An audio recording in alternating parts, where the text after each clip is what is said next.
Hello बच्चों, और एक नया क्वेश्चन प्रोबेबिलिटी चैप्टर से लेके आया हूँ। ठीक है, क्वेश्चन प्रोबेबिलिटी का है लेकिन होगा बायनोमियल से। ठीक है, बहुत आसान है। ठीक है, मुश्किल ज्यादा नहीं है। मैंने पहले ही कहा था कि बायनोमियल और प्रोबेबिलिटी को तोड़ा गया अलग अलग, लेकिन एक्चुअली है नहीं, ये एक ही है। ठीक है, 2 दिन 1 जान की तरह है। ठीक है, चलिए शुरू करें। बहुत हो गया 2 दिन 1 जान।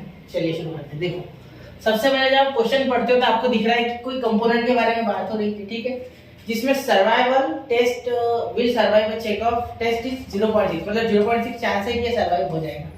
ठीक है, कोई कंपोनेंट। ठीक है, अब बोला है कि find the probability exactly 2 important शब्द ऑफ द नेक्स्ट 4, मतलब 4 पे टेस्ट करूंगा मैं। ठीक है, अगले उसमें से एग्जैक्टली 2 ही सर्वाइव करेंगे। अगर ये ओवरऑल सर्वाइवल रेट है कंपोनेंट का, तो बताइए इसका चांस क्या है। ठीक है, चलिए प्रोबेबिलिटी निकालते हैं। मुश्किल नहीं है, क्वेश्चन बिल्कुल मुश्किल नहीं है, लोड मत लेना। ठीक है, सबसे पहले मैं आपको बता दूं बायनोमियल में होता है P + Q = 1, यानी सक्सेस प्लस फेल्यूर = 1। ठीक है, ये सक्सेस है फेल्यूर। ठीक है, शॉर्ट में लिखा मैंने। दूसरी बात, X belongs to binomial distribution n, P। ये बहुत इंपॉर्टेंट है। ठीक है, ये लिखना होता है, ये एक प्रथा है। ठीक है, लिखना है, ट्रेडिशन। ठीक है, चलिए शुरू करते हैं। देयरफॉर अब देखो द प्रोबेबिलिटी। ठीक है, देखो सर्वाइवल रेट है ना, विल सर्वाइव अ चेक। ठीक है, यहाँ लिखते थे कंपोनेंट विल सर्वाइव। मैं ज्यादा का लिख रहा हूँ। ठीक है, जो एग्जाम में ज्यादा लिखते हैं ना, थोड़ा बोर्ड में ज्यादा लिखना होता है। और check test is 0.6, therefore P = 0.6 = 6/10, है ना। पॉइंट हटा देंगे, पॉइंट में किसी डेसिमल में से फ्रैक्शन में लेके आएंगे, तो 2/5 सॉरी 3/5 क्लियर। ये हो गया 3/5। ठीक है, P की वैल्यू तो आपको मिल गया। Q निकालना है मुझे ना, तो Q बहुत ही आसान है। Q = 1 - P, यानी 1 - 3/5 में थोड़ा डायरेक्ट करूंगा, यहाँ नहीं करके बताऊंगा। 1 - 3/5 यानी 2/5। ठीक है, चलो तो यहाँ लिख देंगे 2/5। ठीक है, चलिए P आ गया, Q आ गया। ठीक है, अब शुरू करते हैं क्वेश्चन। ठीक है, तो यहाँ सबसे पहले लिखेंगे X be the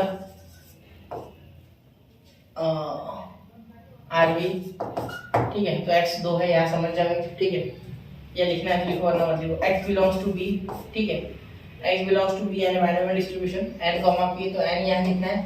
chances 4 test करने हैं आपको कंपोनेंट। ठीक है, और आपका प्रोबेबिलिटी का P का रेट क्या है? P आपका 3/5। ठीक है, ये कैसे आया देखो, B n, P होता है हमेशा, याद रखना।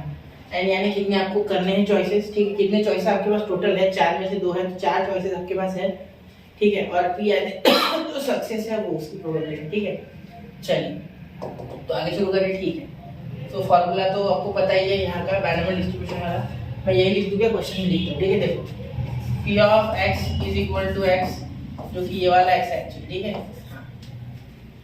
= ध्यान देना P of 2, क्योंकि एग्जैक्टली 2 है। X कितना है आपका? 2 है यार। ठीक है, एक्चुअली आपका X 2 है क्योंकि 2 की बात हो रही है ना, एग्जैक्टली 2 कंपोनेंट। ठीक है, एग्जैक्टली 2। ठीक है, तो देयरफॉर P of X = 2 के लिए आपका जो ऑपरेशन है। ठीक है, यहाँ मैं फार्मूला लिख दूँ, यहाँ फार्मूला में साइड में लिख रहा हूँ यार थोड़ा सा।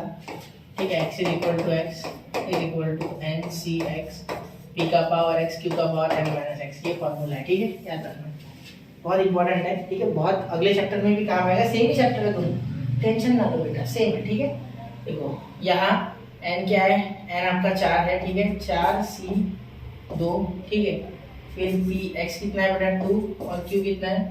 n, यानी 4 - 2, 4 - 2। ठीक है, चलिए अब आगे शुरू करें। यही है ना, ठीक है, लिखेंगे। अब देखो यहाँ P = वैल्यू, अब P और Q की वैल्यू अगले स्टेप में डालता, जानबूझ के नहीं डाली। ठीक है, ऐसे ही लिखा है मैंने, जगह भी कम थी। 4C2, अब देखो 4C2 यानी इसको सॉल्व कैसे करना है, याद रखना। 4 का फैक्टोरियल अगर निकालते हो, ठीक है, तो क्या होता है? 4 × 3 × 2 × 1। ठीक है, तो इसमें के 2 है ना, इसमें तो 2 ही नंबर लो, आगे वाले आगे से 2।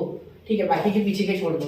ये 2 खुद है, यानी 4 × 3 लिखो, और 2 का फैक्टोरियल जो भी हो, अगर 3 होता है तो 3 का पूरा फैक्टोरियल, 2 का फैक्टोरियल होता है 2 × 1, तो 2 × 1 लिख लो। ठीक है, चलो ये 1 तो कटेगा नहीं, 2 × 4, इसका आंसर 6 आ रहा है। ठीक है, ये ट्रिक है, इसके लिए वैसे फॉर्मूला आता है।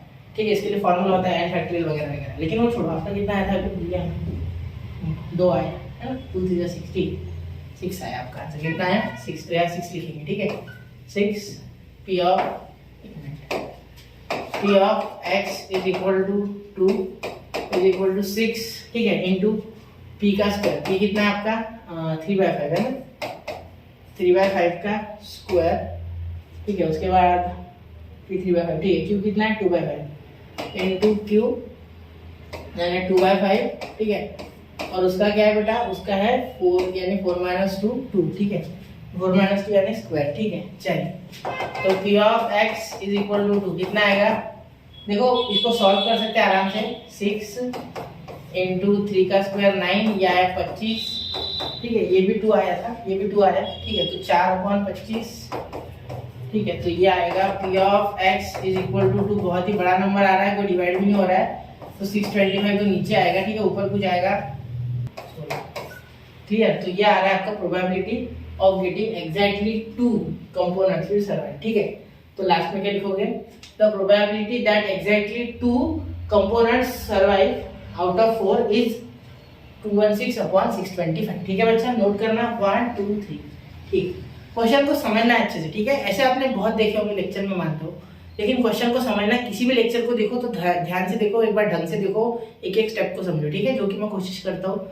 अगर और कुछ मेरी तरफ से हो सके तो जरूर बताइए। मिलते हैं अगले लेक्चर में, पढ़ते रहे, आगे बढ़ते रहे। जय हिंद, जय भारत।